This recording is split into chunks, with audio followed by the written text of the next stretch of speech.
The earth was still young, and even so, death was already walking among men as a silent sentence. It all started with the first innocent blood touching the ground.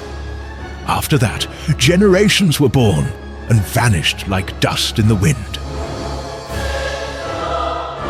The more humanity learned to build, the more it learned to destroy.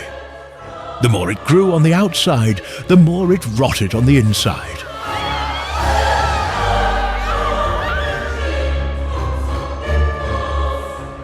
But it was exactly in this scenario that God raised a sign impossible to ignore.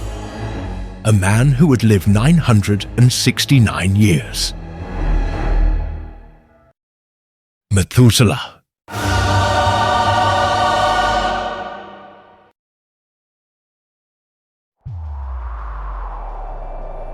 Everything started one morning when everything changed. Enoch's son was born. The first cry broke the silence of the cabin.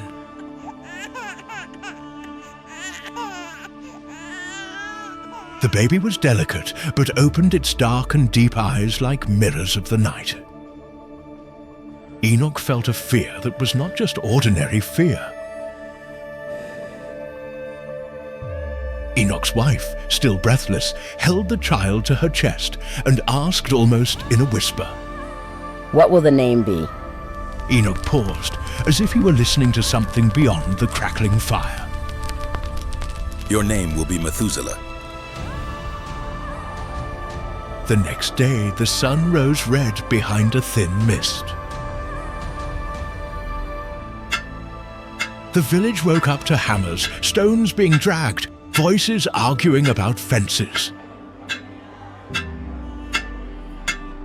Enoch walked with the baby in his arms and saw men arguing angrily in the distance.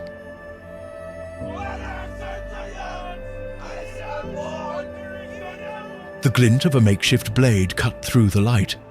The violence was still small, but it was growing like a weed. At night, Enoch dreamed. Water without boundaries rose and covered everything. Houses disappeared, voices were swallowed, and the whole world seemed to return to chaos. Enoch woke up breathless. The sky was too clear. He went outside, heard the trees creaking in the gentle wind, and spoke as if wanting to be heard not by men, but by God. "If you're still near, guide my steps." There was no thunder. There was no light.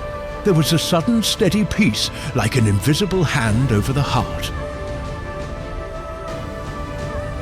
Enoch returned knowing that his life would not continue as before. After that night, he remained the same on the outside, clay in his hands, fire before dawn. But inside, a new journey began.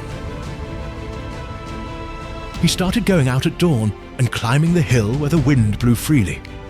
There, far from the voices, the silence seemed greater than the night. Enoch talked to the unseen as if talking to someone present. There was no show, there was direction. And over time, everyone realized he walked with God. This made him different. While the village was growing in tensions, disputes over land and boundaries, Enoch sought righteousness. He didn't shout, he pointed. He spoke of the Creator not as a rumor, but as a presence.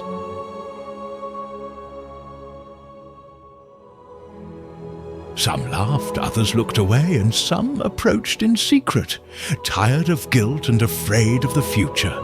Jared warned him. "The world doesn't like those who live like this." I just want to be real. Time, however, moved on like a wide river, impossible to stop. Methuselah grew up, became a man, then an elder, and finally something the village could no longer name. People were born and died under the same sky, and it remained not as a king or warrior, but as a witness. And time went by. Around him, houses and roads grew, and ambitions grew too. Violence stopped being an exception and became a method. Injustice became a habit. The strong took what they wanted. The cunning called deceit cleverness. The weak learned to hide. Desire started to guide choices, and empty phrases repeated, "I take what I want. I deserve it, I can." Enoch watched everything as if seeing a flood forming in the distance. His firmness was as bothersome as light to eyes used to the dark. One morning, Enoch called his son to climb the hill. There, stones lined up marked the time worn down by the wind. I need to remember this. Every moment God gives us is valuable, and time can run out. Methuselah looked down, saw smoke rising from dozens of fires. He heard laughter and disputes, and felt the weight of centuries beginning to dwell in him. Dad, how long does God endure? As long as necessary, but not forever. That night, Methuselah heard a distant argument end abruptly in silence.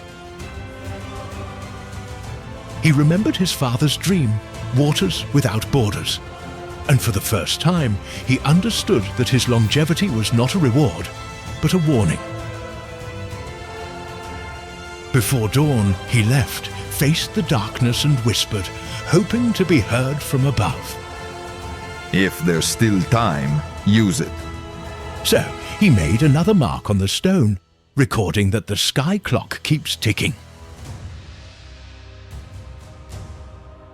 The wind changed direction, and with him, the sound of the world changed. The village was no longer just a cluster of huts. It was a tangle of lives, interests, and disputes. Where there was once silence, now there was noise. Hammers, shouts, laughter too loud, music trying to drown out the guilt. Methuselah walked among the houses as if crossing a memory that no longer belongs to him. He was still strong, but time on his shoulders was not the weight of age. It was the weight of witness. The stones on the hill remained there. He would return from time to time to align others, as if he could mark God's patience with his own hands. Each brand was a warning. It was during one of those returns that he found out. His wife was pregnant. The news should have brought only joy, and it did. But it also brought a fear, like the reminder that each birth was a new thread, tying the world to a future that could be terrible. Methuselah held her belly gently, as if he were protecting more than just a child. As if protecting a chance. When the boy was born, his cry echoed through the house, and for a moment drowned out everything else. Methuselah took him in his arms. The skin still smelled of blood and milk, and the tiny fingers closed in the air, searching for something to hold on to. The father looked into the newly opened eyes and felt a strange sensation. It wasn't just tenderness. It was the certainty that that boy would see things that no one should see.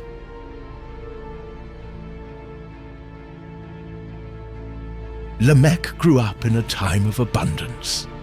There was more food, more instruments, more parties, more promises. And there was more exploitation, more envy, more brutality. Methuselah saw young people taking pride in conquering, as if conquering were a sacred right. I saw men deciding people's worth as if they were setting the price of an animal. And I saw women crying silently, because crying out loud was already dangerous. He tried to teach his son what Enoch taught, to walk straight when the world twists, but teaching was like planting seeds on hard ground. Sometimes they sprouted, sometimes they didn't. One afternoon, when Lamech was still a teenager, he came home with a marked face and dirty clothes. Methuselah pulled him close to the firelight. What happened? Lamech hesitated as if he were choosing each word. A man wanted to take what was not his. I stopped him.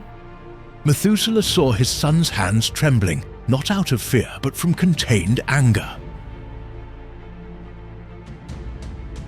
He took a deep breath. Anger is easy, justice is harder. And what does God do when no one wants justice? Lamech asked with his voice breaking. Methuselah remained silent. Inside, the same ancient vision stirred. Waters rising, voices swallowed. God waits for a while. Lamech lowered his head. In that gesture, there was a struggle. It was not only against bad men, but against the temptation to give up being good. The years passed. Jared died, many died, others were born, and Methuselah continued. Some treated him as a legend, others avoided him like an omen. Children pointed at him and whispered. Old people looked at him with respect, as if his existence were a living question. Why does God still allow it? Enoch, in turn, seemed less and less belonging to earth. He walked as if treading lightly, as if the ground no longer had authority over him. Sometimes he disappeared for days, returning with wet eyes and a glow that was not of this world. When he spoke in a simple way, but with a sense of destiny. Do not trust what your eyes desire. Trust what God says. Few listened, many laughed, some got irritated, and Methuselah realized that the distance between heaven and humans was not a lack of God. It was human refusal. The seasons passed quickly, and people no longer spoke of the future with fear. They spoke with eagerness. The village grew, the paths filled up, and the night was taken over by parties that ended in fights and broken promises.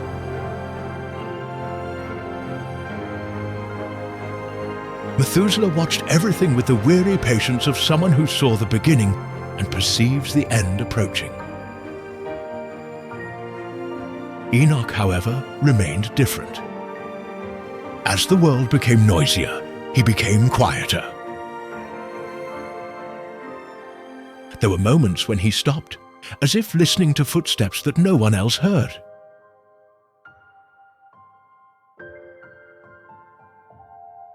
One morning, before the sun fully rose, Enoch called Methuselah. It wasn't a loud call, just a firm look at the door and the certainty that that conversation needed to happen. Come with me. They walked to the stone hill. The wind was cold, the sky grey, and Methuselah felt his father lighter, as if the earth had lost some of its hold on him. Enoch put his hand on his son's shoulder. I don't have much time left. Keep walking, even when no one else wants to. Teach your child not to sell their soul for a piece of land. And remind everyone that time is given, not taken. When they returned, the village was already awake. People were passing by with baskets, discussing prices and laughing loudly. No one noticed the weight of that morning. No one noticed that the sky seemed closer.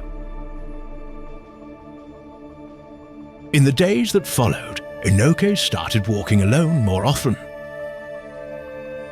He used to leave early, come back late, and sometimes not at all. Methuselah watched him, unable to stop him. It was like trying to hold the wind.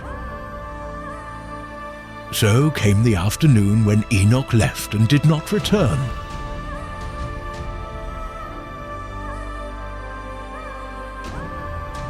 the sun went down, the shadows lengthened, and the cold crept in through the cracks. Enoch's wife asked about him once, then twice, and Methuselah responded with feigned calm. They are already coming. But inside, the restlessness was growing. When night fell, Methuselah took a torch and climbed the hill. Then he descended into the valley, calling for his father in a low voice, as if he feared the world would mock him. Other men joined, first out of curiosity, then out of discomfort. Some laughed, saying that the righteous had finally lost their way. Others remained silent because the absence didn't seem like death. Methuselah searched until the early morning. He scoured trails, stones, shrubs. Didn't find a body, didn't find blood, didn't find any sign of a fight. Just footprints that ended where they shouldn't have, as if the path had been cut off by an invisible door. At dawn, exhausted, he returned. People wanted a simple explanation, a story that fit in a human mouth. Methuselah could only tell the truth. It was a statue. Someone replied. Did he die then? No. If he had died, I would have found him. The rumor spread. Some called it madness, others called it a fable. But deep down, everyone felt an ancient fear, as if God had come too close to be ignored. Lamech came to him before noon, with a tense face, as if afraid to say out loud what everyone already suspected.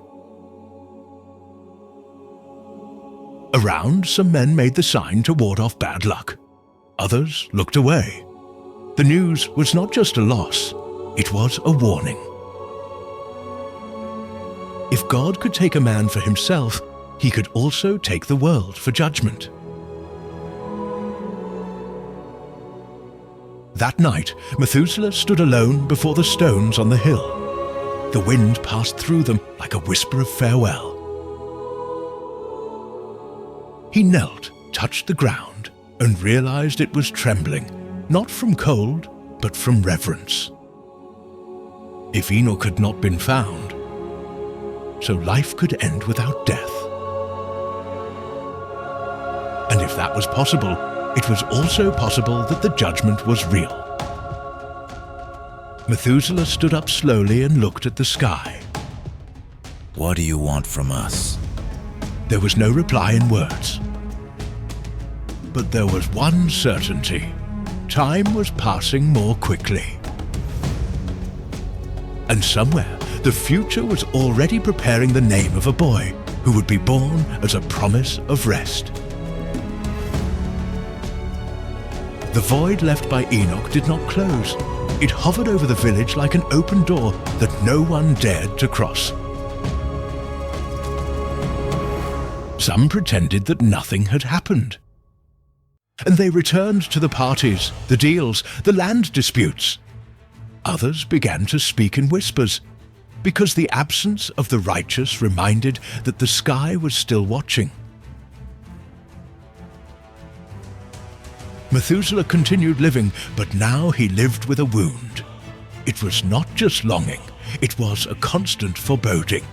If God could take a man without leaving a trace, then God could also end an entire era. And the era seemed to decay with each generation. Lamech became an adult in a world of excesses. He saw men calling violence a right and greed a victory. He saw alliances sealed in lies, families broken by pride, and innocence being treated as weakness.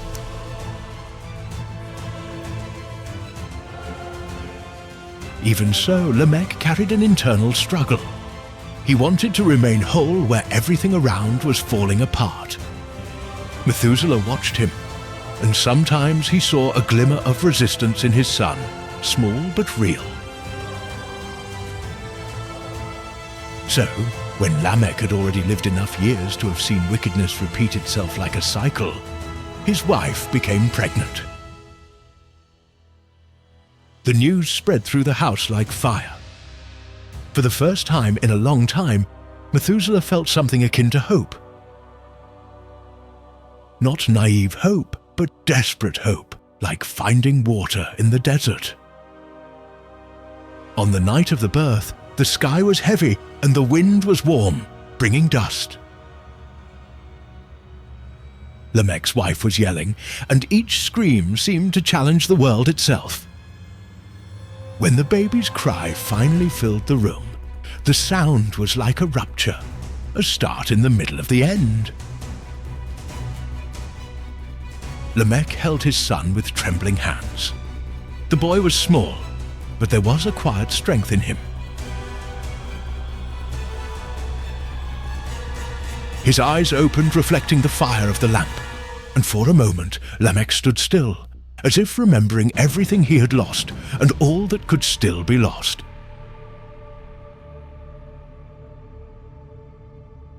Methuselah approached. He had already seen many births, but that one seemed different. Not by a visible miracle, but by context. The world was too sick for birth to be just routine.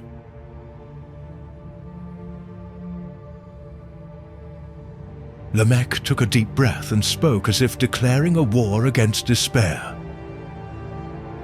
He will be called Noah. The house became silent. The name seemed too short to carry so much weight. Lamech held his son to his chest, and looking up at the dark ceiling, he spoke words that came from an ancient hope, as if the ground itself was crying out for relief. That the boy would bring comfort from the hard work and pain that the cursed land poured onto human hands. Methuselah heard and felt his eyes burn, not because he believed that a baby would erase centuries of corruption, but because he knew God was still planting signs. In the days that followed, Noah grew up under mixed gazes. Some laughed at the name, saying that comfort didn't exist and that the world belonged to the strong. Others, tired, just wished it were true. Lamech taught his son to work, to listen, not to bow to brutality. And Methuselah, already centuries old, watched the boy with an attention that was not human. Like someone watching a flame in the middle of a field of dry straw. But the land around continued to descend. With each season, the evil seemed to take on new forms. It wasn't just blood. It was a deformation of the heart. Men took women as if they were taking objects. The given word didn't mean anything. Shame was considered backwardness, and even worse, many called it freedom. Methuselah walked through the streets and saw empty eyes. He saw children learning to lie too early. He saw hardened old men and arrogant young people and no fear. Sometimes he thought about Enoch and the glow his father had when talking about God. Now, the village's brilliance came from polished metal and unbridled desires. One afternoon, Methuselah found Lamech sitting outside the house, looking at the ground, with Noah playing nearby, gathering small stones.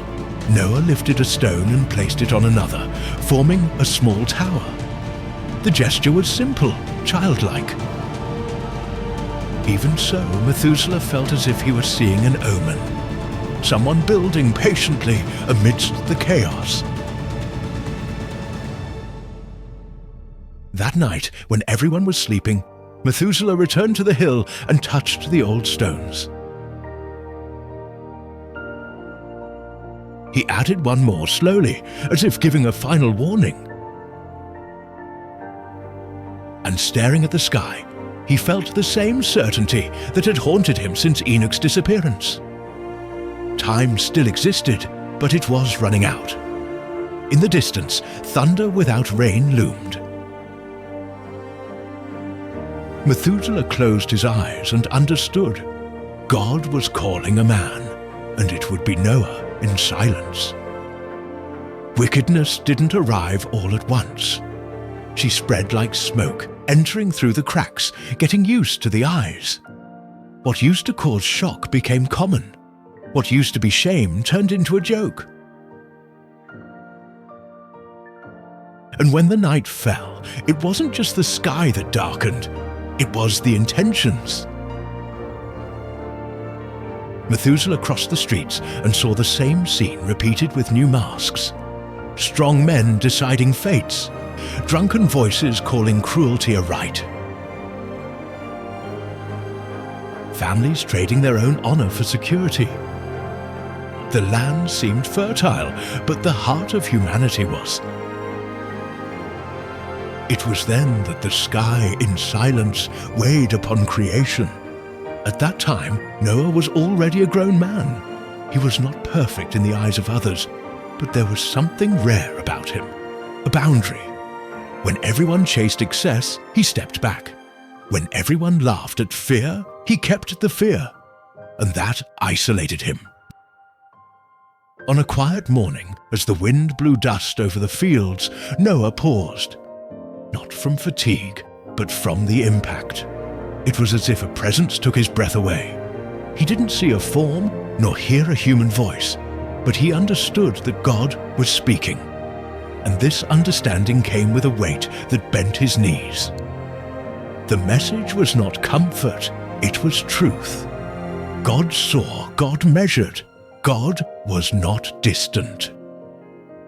And what he saw was corruption to the core, violence as language, thoughts inclined to evil. The ancient world had become a place where life was cheap and pride was an altar.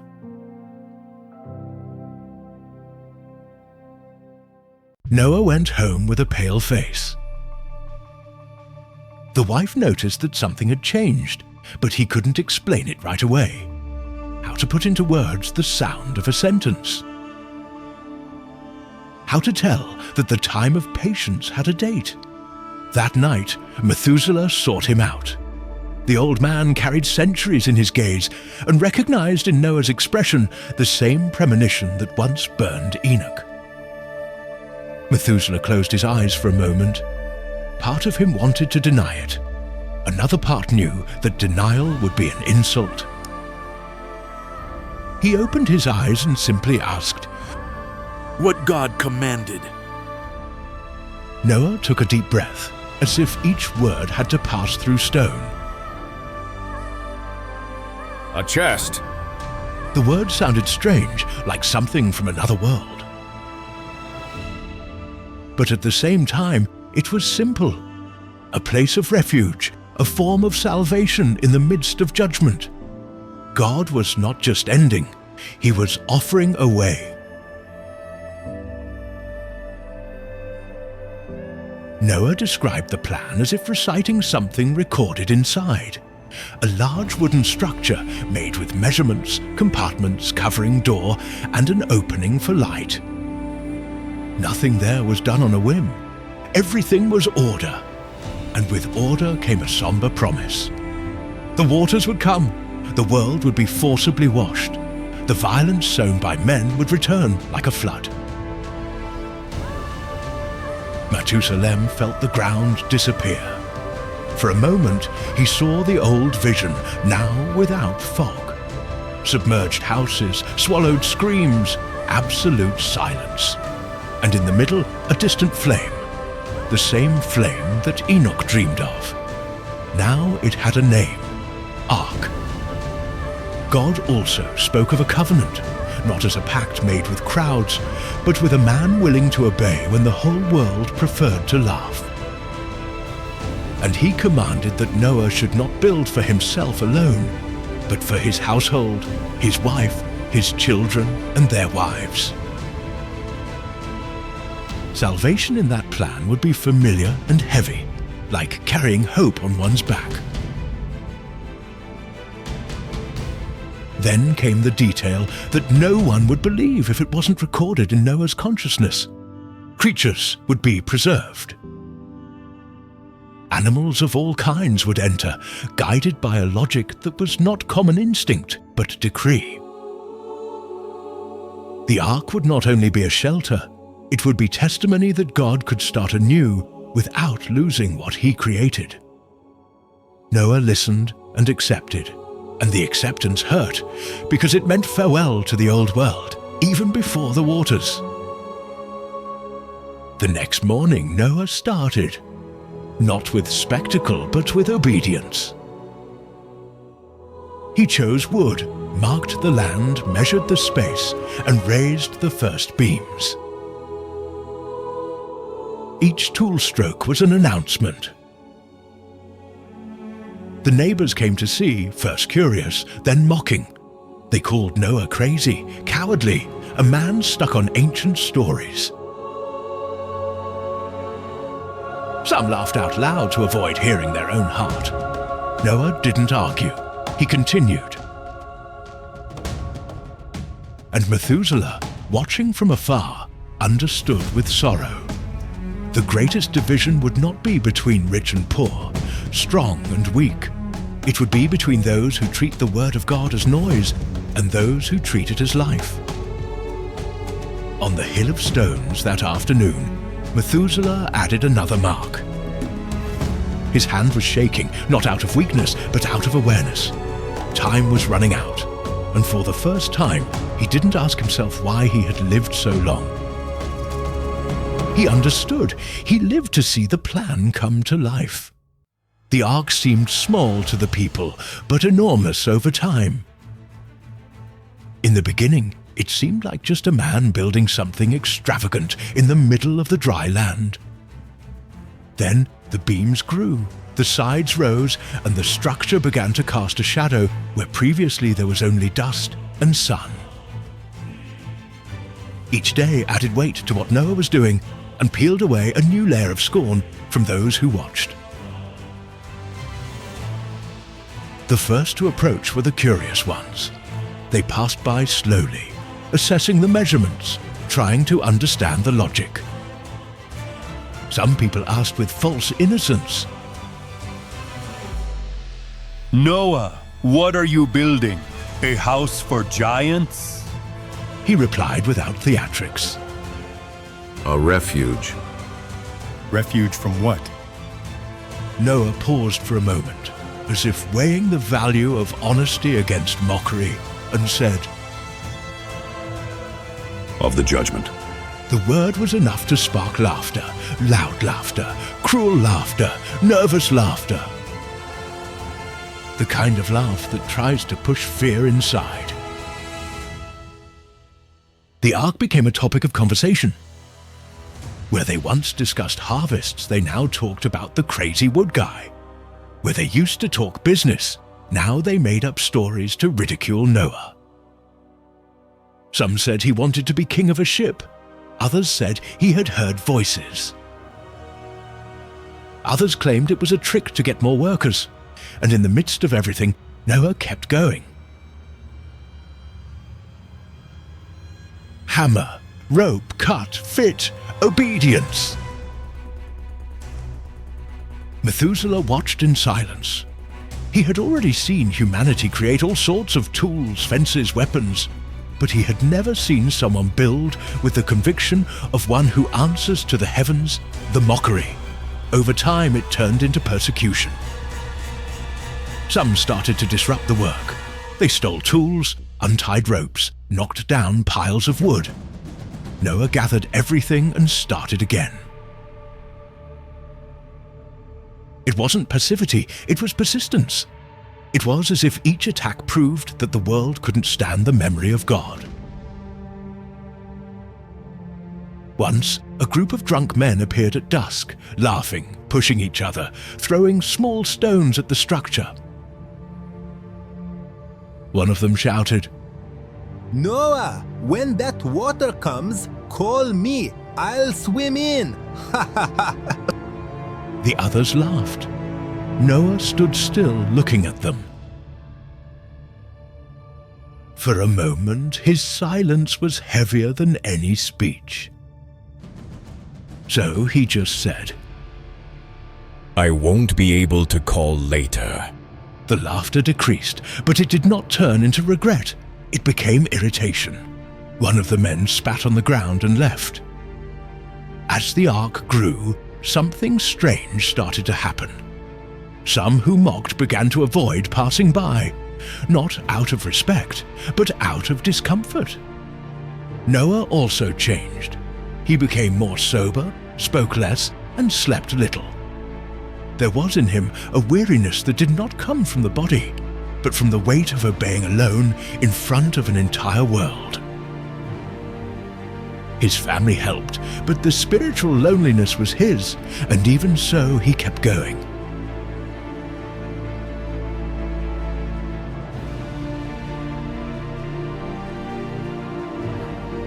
Methuselah, in his long life, had seen men die for small wars and great pride.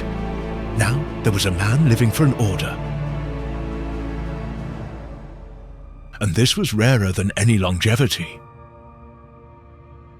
The ark was the opposite of the world. While the world was building to dominate, Noah was building to escape the dominion of evil. And then came the sounds. Not sounds from the sky, but sounds from the earth. Sounds of animals that didn't come close to houses before. Sounds of light footsteps in the forest, wings flapping at dusk, distant roars. Nobody understood at first. They thought it was a coincidence. They thought it was an exaggeration. But the signs kept repeating. Methuselah was one of the first to notice. Creation was being driven by an order that humans did not command. The whole world seemed to be aligning for an event that only God knew. One afternoon, he climbed the stone hill and gazed at the horizon. The smoke from the houses rose. People lived, laughed, bartered, as if time were infinite. He felt a deep tightness, like watching someone walk towards a cliff without realizing it.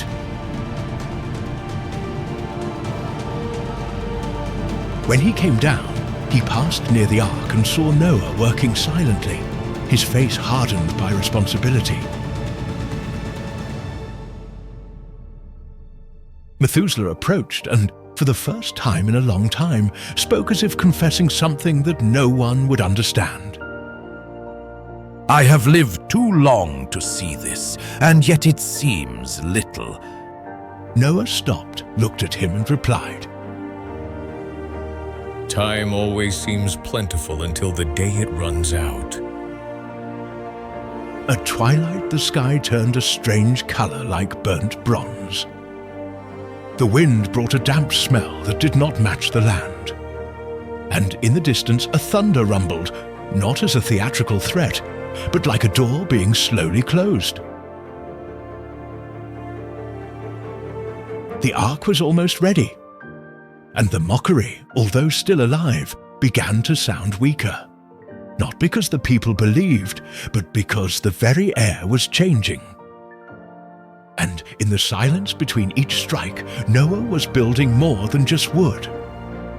Building the last chance of a world that refused to admit that God's patience had a limit.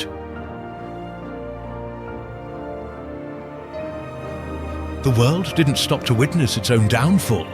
It continued living as if time were an uninterrupted rite. The parties were still happening. The deals were still being made. The disputes were still blowing up over small reasons. The ark, however, was no longer just a structure, it was a presence. Too tall to be ignored, too silent to be forgotten, and even so, most preferred to pretend it was just wood. Noah finished the final details with injured hands. The surface of the ark bore marks of work, like scars. Each joint had been made with precision. Each compartment existed for a reason. The door, solid, seemed too heavy for just an entrance.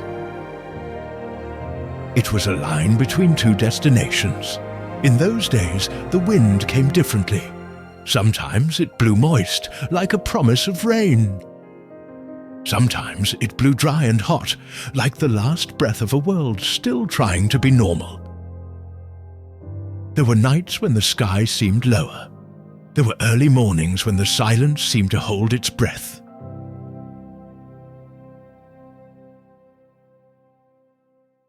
And then they started to arrive, not all at once, nor with spectacle, but with inevitability. Animals appeared on the trails, crossed fields, and passed by men who watched them without understanding. Some were small and fast, others were large and slow. There were couples walking together as if they were obeying a call that did not come from instinct, but from a decree. The people gathered, initially out of curiosity, then out of unease. Some laughed, saying that Noah had now become a shepherd of animals. Others, however, remained silent, because there was no human explanation that could fit that. Methuselah watched a herd cross the dust without swerving, heading straight for the ark. The old man's gaze was fixed. He felt something he hadn't felt in a long time: pure fear. No fear of death, but fear of God. It was like seeing the invisible touch the visible. Lamech was already weak. Age finally was catching up with him. He was watching from afar and seemed to be chewing on a question he didn't dare say out loud. What if it's true? He had lived close enough to Enoch to know that God was not a rumor. But he had lived far enough from fear to get used to the noise of the world. Now, the noise was fading. Noah gathered his family. The moment had no human ceremony. It was simple, almost dry, as if the words were not enough and the steps were more important. Come in. The wife looked at him with tear-filled eyes, not just out of fear, but out of burden. Entering meant leaving behind everything that was familiar: neighbors, paths, landscapes, memories. And it meant admitting that the world was irreversible. Noah's sons and their wives entered quietly. There was no triumph on their faces. There was duty. It was like walking through a door knowing you won't come back. Outside, the people watched. Some still mocked, but it was a fragile mockery, like the laughter of someone who does not even believe in themselves. Others stood motionless, speechless. And there were those who wanted to come closer, but did not have the courage to abandon their own lives. The ark began to fill up. Animals, food, utensils. The order was strange, but it was the order. As if God were organizing chaos before destroying it. Methuselah walked up to the structure and stopped. The wind moved his robe. He looked at the door and felt the significance of that moment span his centuries. All his life so long seemed like a road leading there, not for human glory, but to a limit, the final line of patience. He did not enter. The world's text does not record his steps inside. The world only records that he lived 969 years. But at that moment, he was more than a number. He was the very symbol of the time granted. Methuselah looked at the ark, then at the village horizon. Life went on, smoke rose, voices argued, children ran. And that was what made it all the more terrible. The world was about to be interrupted, and yet it seemed calm. Noah stayed inside, and the door remained open for a while, as if heaven was still offering one last chance. The days passed like a stretched thread. 1, 2, 3.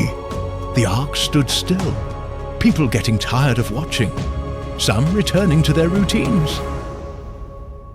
Some are asleep, not imagining that their last sleep might be approaching.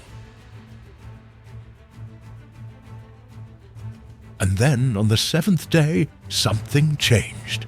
The air became heavy.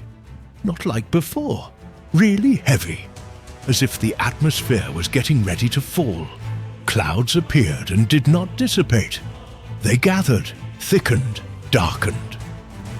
The wind brought the smell of ancient water, deep as if it came from the bowels of the earth. The men looked up. Some laughed, relieved. But the relief was short-lived because the cloud didn't seem ordinary. She seemed alive, full of determination. Methuselah climbed the hill of stones for the last time. His steps were slow, but steady. He looked down and saw the ark as a huge shadow. Saw the people like agitated ants. Saw the sky like a roof about to break. He touched a stone, and with an almost inaudible voice whispered, Everything God postponed has arrived. In the distance, thunder erupted not as a warning, but as a beginning. And the ancient world, without knowing, entered its last minute of normalcy. The day broke without color. The sky did not clear up. It only changed shades, from the black of night to a thick grey, like ashes spilled over creation. The clouds were pressing against each other, low, heavy, without haste and without mercy. The wind blew damp and cold, carrying a scent of ancient water that did not belong to that dry land. It was as if the world was breathing before diving in. The ark remained still, but now it seemed different. Not because it had changed, but because the air around it had changed. It was no longer just wood. It was a boundary. It was both judgment and mercy in the same volume. Outside, the people still tried to live. Some lit fireworks, others debated prices. Others gathered to laugh at Noah once again, as if laughter could stop the sky from doing what it was about to do. But even the laughter faltered. The human voice itself sounded weak in the heavy atmosphere. Then came the sound. It wasn't the gentle sound of falling drops. It was a deep rumble, as if the earth had cracked from within. A distant, growing underground roar, shaking the ground beneath my feet. People stopped and looked at each other. Some tried to pretend it was normal, but no one succeeded. Thunder erupted so loudly at the top that the air seemed to shatter. A lightning bolt streaked across the sky and, for an instant, lit up the world with a white and harsh light. The houses, the faces, the ark, the empty hands, the confused eyes. And then the water started. First, the rain. Thick, cold, heavy, as if the sky was pouring liquid stones. In seconds, the ground turned into mud. Within minutes, the paths turned into small rivers. The village rushed for shelter, but the rain wasn't going to pass quickly. She had intention, and along with her came what no one expected, waters rising from below. The ground groaned, wells overflowed, and cracks opened. The land that for centuries absorbed blood, sweat, and violence now returned water as judgment. It was as if the whole world was falling apart. Shouts arose, not war cries, but cries of surprise. And soon after, there were screams of fear. Those who mocked Noah ran to the ark. They ran, slipping, stumbling, with wide eyes. The same man who one day laughed, saying he would swim in now, was banging on the wood with bleeding hands. Noah, open it! Open it! Others joined, begged, and promised. The same mouth that had called God a rumour was now trying to negotiate with heaven, but the door did not move. Inside, Noah heard. The sound of the knocking was like a hammer on the heart. He clenched his fists and his family surrounded him in silence, crying without a sound. They did not celebrate. There was no triumph. There was weight, there was pain. Salvation was not a party. It was a refuge within a sentence. And then, without human hands, the moment closed. The door was sealed. The outside world remained outside. The water rose. He went up the streets, invaded houses, tore out furniture, knocked down mud walls. The current carried common objects as if they were nothing. Pots, fabrics, tools, toys. The entire life of the ancient world turned into floating rubble. People tried to climb onto roofs, trees, high rocks. They tried to hold on to each other, but the force of the water kept them apart. The rain didn't stop. It seemed to speed up. The sky poured without mercy, and the earth returned without compassion.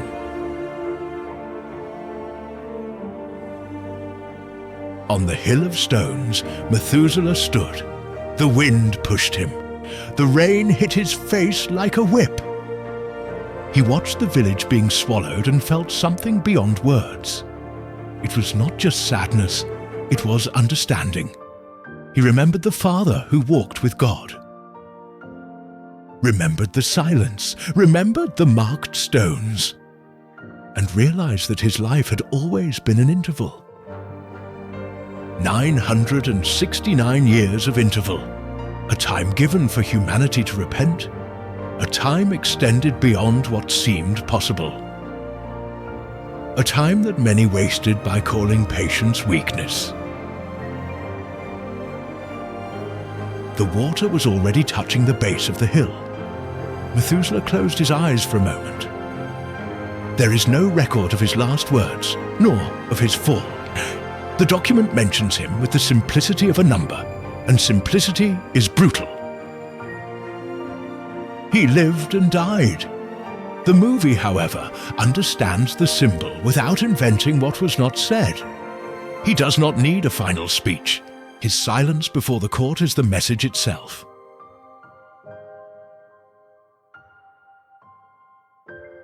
In the distance, the ark began to move.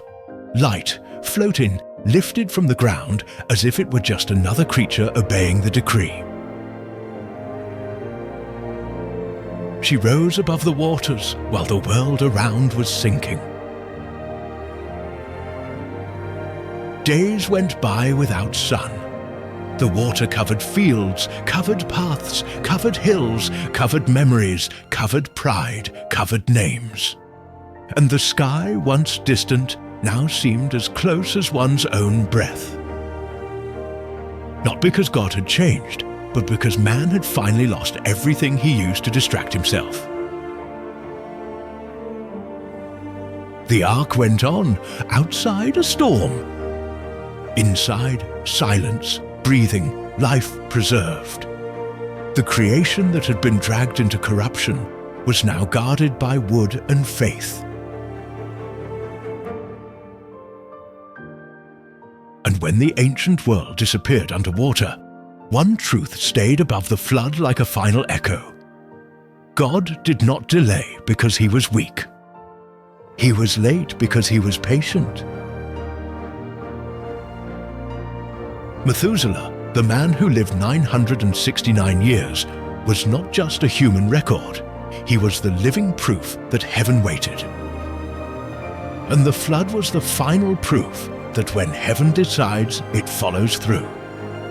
The waters continued, and the time of the ancient world ended. Not with applause, not with explanations, but with absolute silence.